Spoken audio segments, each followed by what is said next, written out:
Halo Mbak Kiki dan teman-teman semua, saya Nelvina Darmawan, mahasiswa Ilmu Komunikasi Angkatan 2020 dengan NIM 14106-20042 dengan nomor presensi 29. Jadi kali ini saya akan mempresentasikan mini skripsi saya yang berjudul Pengaruh Kampanye #Budaya Beberes Sendiri pada Restoran KFC terhadap perubahan sikap dan peningkatan kesadaran akan kebersihan generasi milenial. Jadi, penelitian ini akan terbagi menjadi 3 bab. Yang pertama adalah pendahuluan, yang kedua adalah landasan teori, dan yang ketiga adalah metode penelitian. Yang pertama adalah latar belakang. Apa sih yang melatar belakangi penelitian ini? Jadi, kebersihan lingkungan adalah keadaan di mana lingkungan terbebas dari unsur pencemar seperti sampah, debu, maupun bau. Di Indonesia sendiri, masalah kebersihan merupakan masalah yang sudah menjadi permasalahan sosial sejak lama dan masih terus berkembang hingga saat ini. Salah satu yang menjadi masalah kebersihan adalah sampah. Menurut Undang-Undang Republik Indonesia Nomor 18 Tahun 2008 tentang pengelolaan sampah, sampah merupakan sisa kegiatan sehari-hari manusia dan atau proses alam yang berbentuk padat. Sampah sendiri dapat dikategorikan menjadi sampah organik, sampah anorganik, dan sampah berbahaya. Dilansir dari dpr.go.id, sampah di Indonesia pada tahun 2022 mencapai 70 juta ton dan sampah yang tidak terkelola mencapai 16 juta ton. Selain itu, Kementerian Lingkungan Hidup dan Kehutanan menyatakan bahwa setiap harinya masyarakat Indonesia menghasilkan 175.000 ton sampah per hari. Selain itu, berdasarkan dari Sistem Informasi Pengelolaan Sampah Nasional atau SIPSN, nilai sampah makanan di Indonesia mencapai 330 triliun rupiah per tahun. Jika dibiarkan, sampah yang menumpuk akan menimbulkan penurunan nilai estetika, menjadi sarang penyakit, dan menyebabkan terjadinya bencana alam seperti banjir dan longsor. Salah satu faktor yang menjadikan sampah sebagai permasalahan yang sulit dipecahkan adalah kurangnya kesadaran masyarakat akan kebersihan. Dilansir dari databox.katadata.co.id, Program Lingkungan PBB atau UNEP menyatakan bahwa Indonesia menghasilkan 20,93 juta ton sampah makanan tiap tahunnya dan menjadikan Indonesia menduduki peringkat pertama sebagai penghasil sampah makanan terbesar se-Asia Tenggara. Selain itu, salah satu penelitian yang dilakukan oleh Firmansyah menyatakan bahwa banyak masyarakat yang kurang berpartisipasi dalam upaya menjaga kebersihan. Selain itu, kurangnya sarana dalam pembuangan sampah juga menjadikan masyarakat menjadi acuh tak acuh terhadap kebersihan lingkungan. Oleh karena itu, upaya peningkatan kesadaran masyarakat sebagai upaya penanggulangan masalah sampah menjadi hal yang patut untuk diupayakan.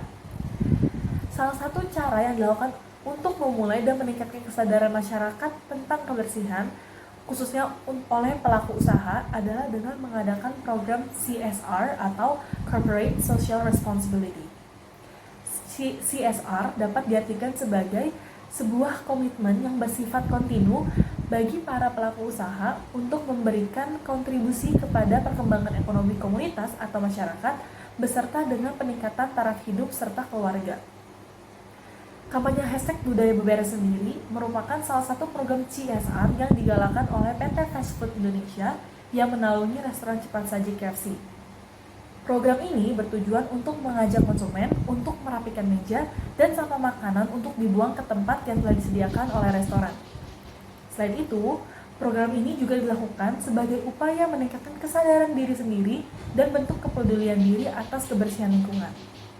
Sebenarnya, KFC sendiri telah melakukan gerakan CSR lain, yaitu #NoStrawMovement untuk mengurangi jumlah sampah plastik sejak tahun 2017. Hal ini juga sejalan dengan tujuan baru KFC yang disampaikan oleh Hendra Yuniarto selaku Kepala Marketing Communication PT Fast Food Indonesia yang mengubah fokus bisnis dari profit menjadi CSR berupa People and Environment. Dalam penerapannya, kampanye #Budaya Beberes sendiri menimbulkan pro dan kontra di kalangan masyarakat. Ada masyarakat yang mendukung adanya kampanye ini, namun tak sedikit pula yang memandang kampanye ini sebagai bentuk keserakahan KFC seperti yang tertulis pada komentar berikut. Heleh, sudah mahal, dikenain pajak konsumen, disuruh rapin sendiri, dasar kapitalis rakus. Berangkat dari latar belakang tadi, saya sebagai peneliti tertarik untuk meneliti bagaimana perubahan perilaku dan peningkatan kesadaran akan kebersihan yang terjadi khususnya pada kaum milenial setelah dilaksanakannya kampanye #budaya beberes sendiri sejak tahun 2019. Selanjutnya ada perumusan masalah. Rumusan masalah dari penelitian ini adalah yang pertama, apakah kampanye #budaya beberes sendiri menimbulkan pengaruh pada perubahan sikap generasi milenial? Yang kedua, apakah kampanye #budaya beberes sendiri meningkatkan kesadaran akan kebersihan pada generasi milenial? Selanjutnya adalah tujuan penelitian. Penelitian ini bertujuan untuk menentukan apakah ada pengaruh yang timbul di generasi milenial terhadap kampanye #budaya beberes sendiri. Yang kedua, menentukan apakah ada peningkatan kesadaran akan kebersihan pada generasi milenial setelah diadakannya kampanye #budaya beberes sendiri. Selanjutnya adalah manfaat penelitian. Yang pertama ada manfaat akademik. Untuk penelitian selanjutnya, penelitian ini diharapkan mampu menjadi referensi untuk penelitian selanjutnya dan untuk pengembangan ilmu pengetahuan. Lalu ada manfaat praktis. Yang pertama untuk pelaku usaha. Penelitian ini diharapkan mampu berguna bagi pelaku usaha sebagai pertimbangan dalam mengeluarkan sebuah kampanye promosi setelahnya. Yang kedua untuk manajer pemasaran. Penelitian ini diharapkan mampu berguna bagi para manajer pemasaran sebagai bahan pertimbangan dalam pembuatan strategi komunikasi pemasaran. Yang terakhir, untuk masyarakat. Penelitian ini diharapkan mampu berguna bagi masyarakat untuk dapat lebih peka dan sadar akan pentingnya kebersihan di lingkungan. Selanjutnya adalah konsep. Konsep yang digunakan dalam penelitian ini atau yang menaungi variabel-variabel penelitian ini adalah konsep komunikasi pemasaran. Dan teori yang digunakan dalam penelitian ini adalah public relations. Selanjutnya adalah kajian literatur. Ada beberapa penelitian terdahulu yang meneliti penelitian yang hampir sama dengan penelitian yang saya lakukan. Yang pertama adalah penelitian yang dilakukan oleh Nuri Syafri Kurniasari dan Safira Putri Widiani dengan judul Pengaruh Pesan Kampanye Nostro Movement di Media Sosial terhadap Perubahan Sikap Publik. Hasil dari penelitian ini adalah terdapat pengaruh yang signifikan pada perubahan sikap masyarakat dengan diadakannya kampanye #Nostro Movement oleh KFC. Selanjutnya adalah penelitian yang dilakukan oleh Zalfa Salsabila, Aulia Putri, dan Mailani Christine dengan judul Pengaruh Kampanye Ingat Pesan Ibu terhadap Sikap Patuh Protokol pada Masyarakat Kabupaten Karawang. Hasil dari penelitian ini adalah ada pengaruh sebesar 67,4% dari kampanye Ingat Pesan Ibu terhadap sikap masyarakat. Yang ketiga adalah penelitian yang dilakukan oleh Retor Aquinaldo Wirabuana Putra, Kaligis, Apriliani Pratiwi, dan Faridian Ansyari dengan judul Analisis Pengaruh Kampanye Public Relations #SaveGBK dan Identitas Sosial pada Sikap Jakmania Depok.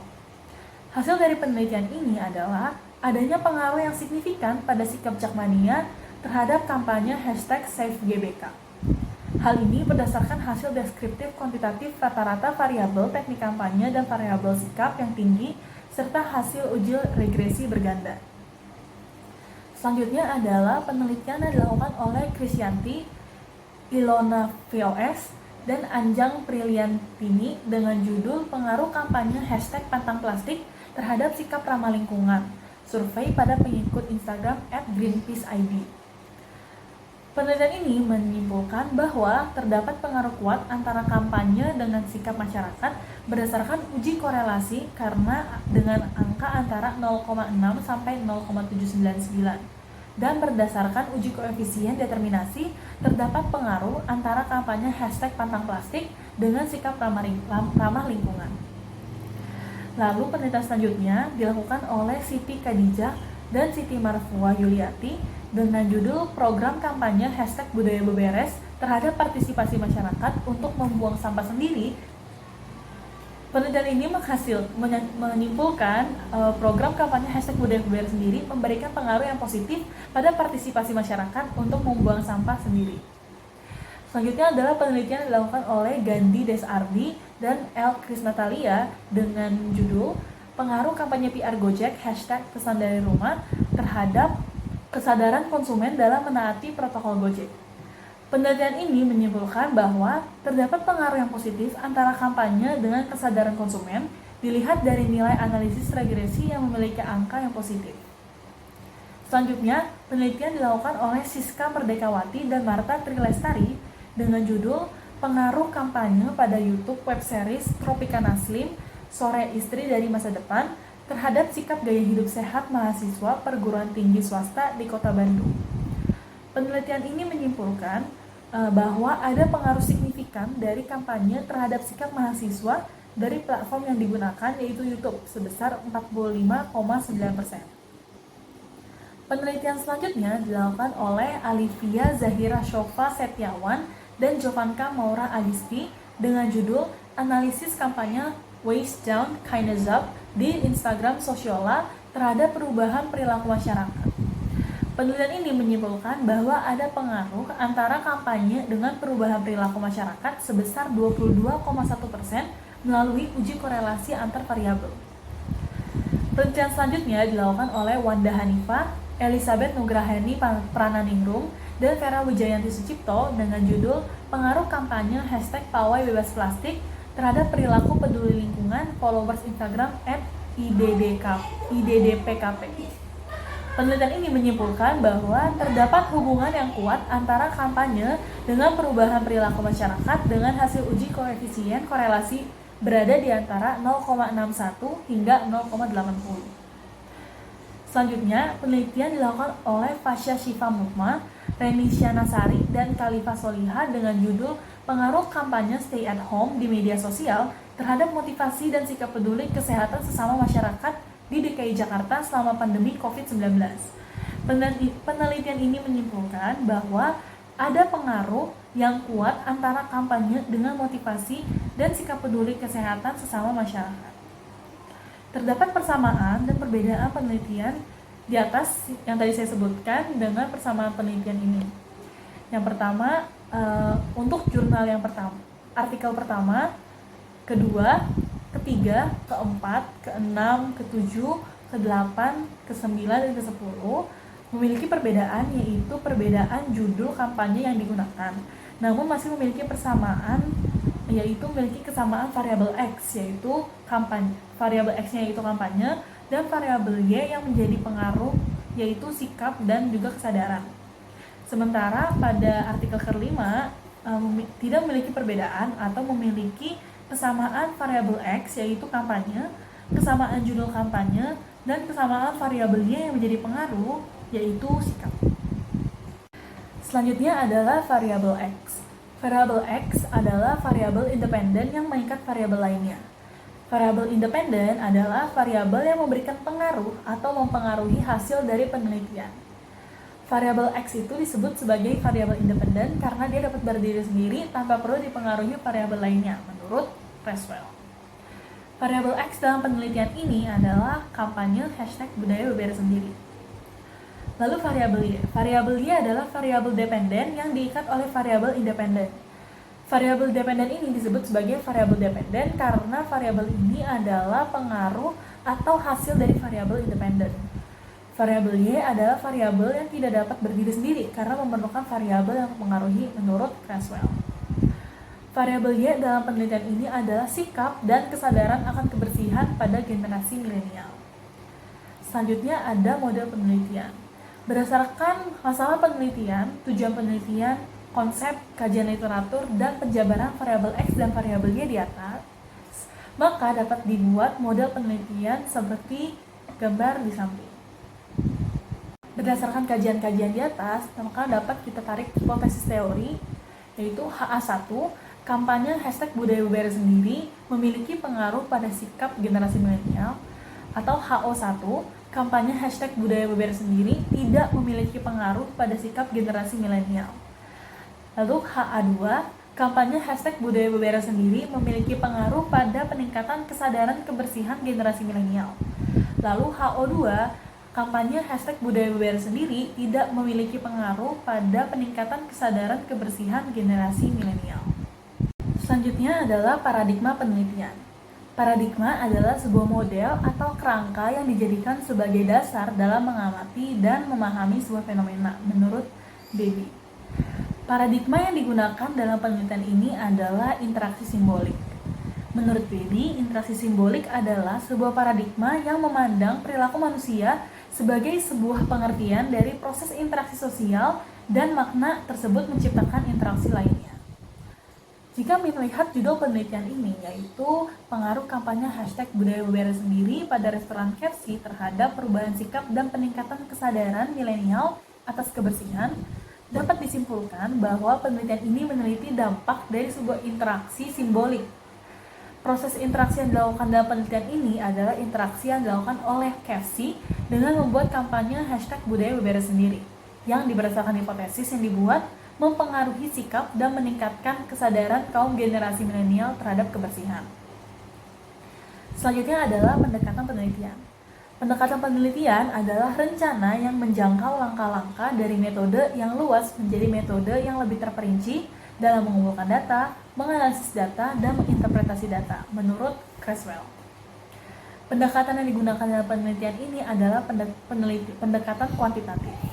Penelitian kuantitatif adalah sebuah pendekatan yang menguji teori objektif dengan menganalisa hubungan antar variabel, menurut Creswell.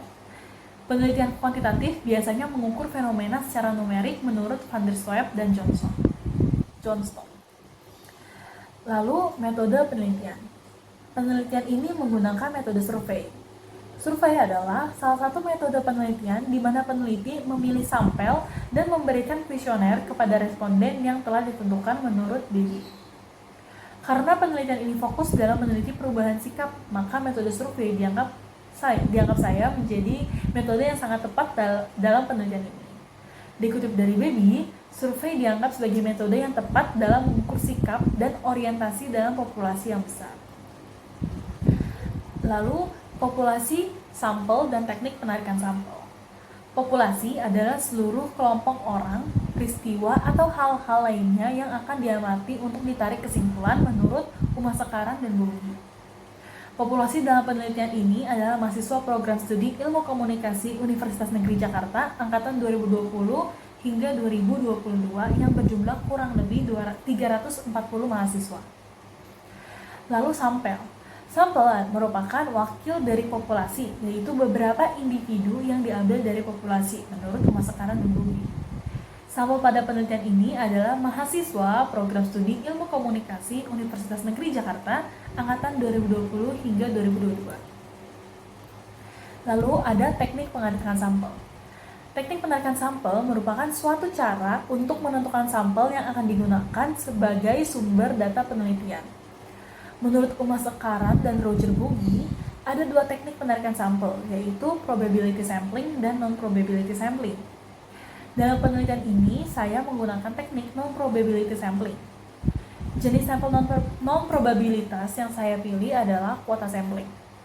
Quota sampling menurut Bebby adalah jenis teknik penarikan sampel non-probabilitas di mana sampel dipilih berdasarkan kategori yang telah ditentukan oleh peneliti sebelumnya. Sehingga sampel yang telah ditentukan memiliki distribusi karakteristik yang sama dari populasi yang akan diteliti. Selanjutnya ada teknik ukuran sampel. Jadi sampel pada penelitian ini diambil dengan referensi berdasarkan tabel Krejci dan Morgan, seperti tabel di samping. Karena mahasiswa ilmu komunikasi memiliki populasi 340 dari angkatan 2020 hingga 2022, maka dapat dilihat pada tabel Krejci dan Morgan bahwa ukuran sampelnya adalah 180 mahasiswa. Selanjutnya, hipotesis riset yang terbentuk dalam penelitian ini adalah HA1, kampanye #budaya beberes sendiri memiliki pengaruh pada sikap generasi milenial.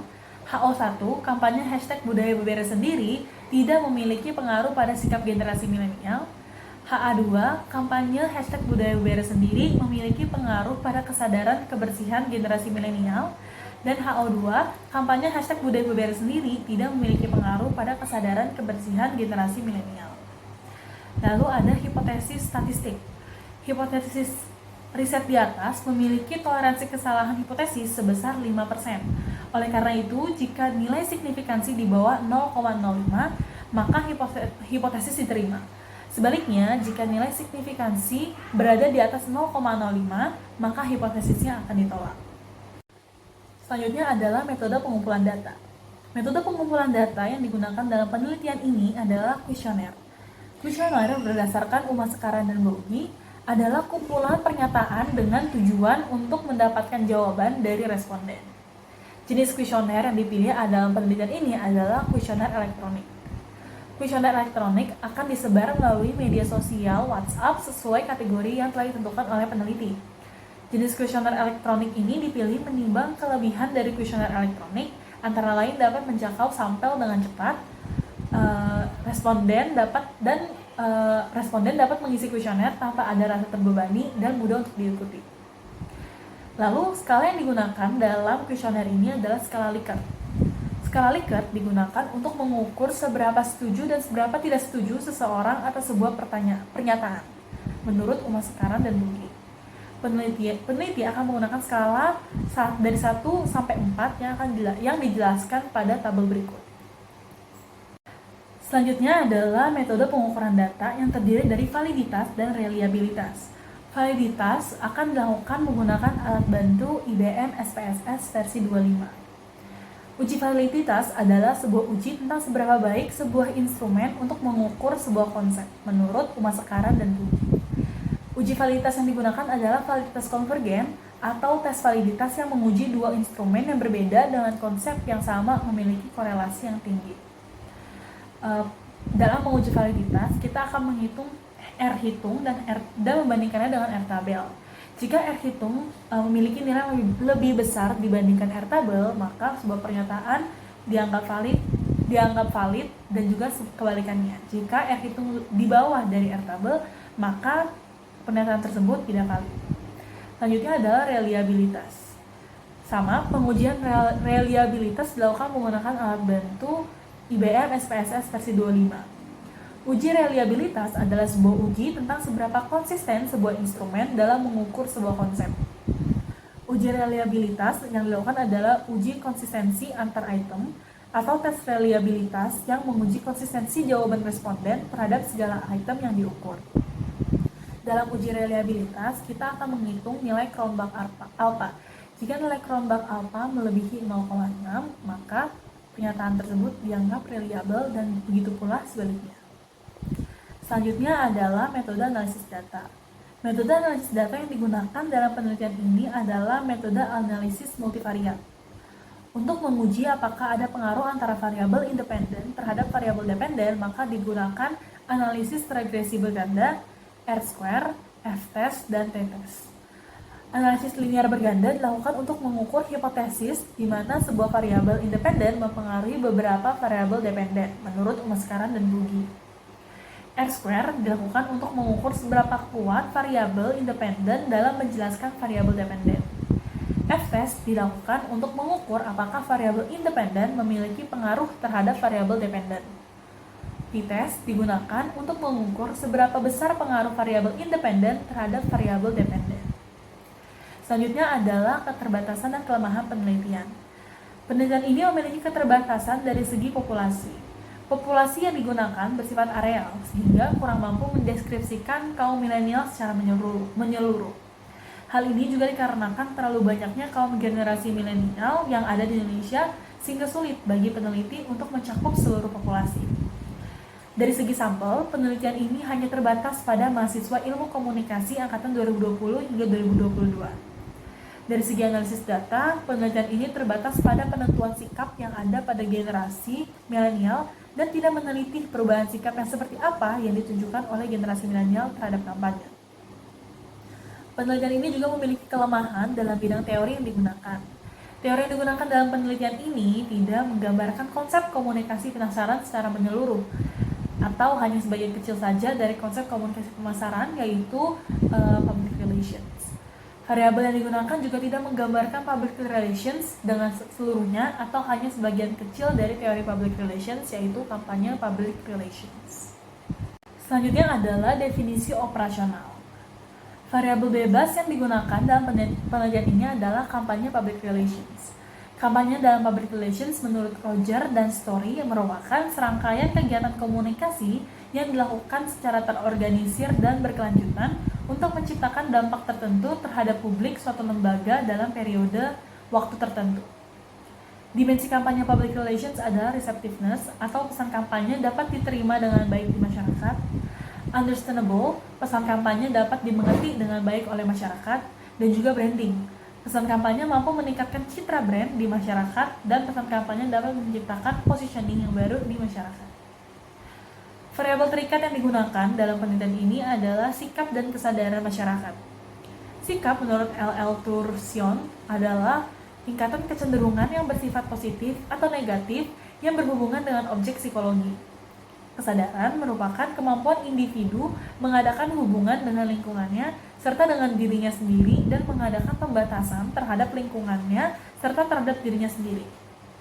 Sikap memiliki dimensi keterlibatan atau adanya tindakan langsung untuk mengikuti program kampanye dan ada tindakan untuk mengajak orang lain melakukan hal yang sama. Sementara kesadaran memiliki dimensi empati atau adanya pemahaman tentang niat dan pengaruh baik dari kampanye yang dilakukan, serta munculnya rasa tanggung jawab atas kebersihan lingkungan. Tabel operasionalisasi konsep dapat dilihat pada slide berikutnya.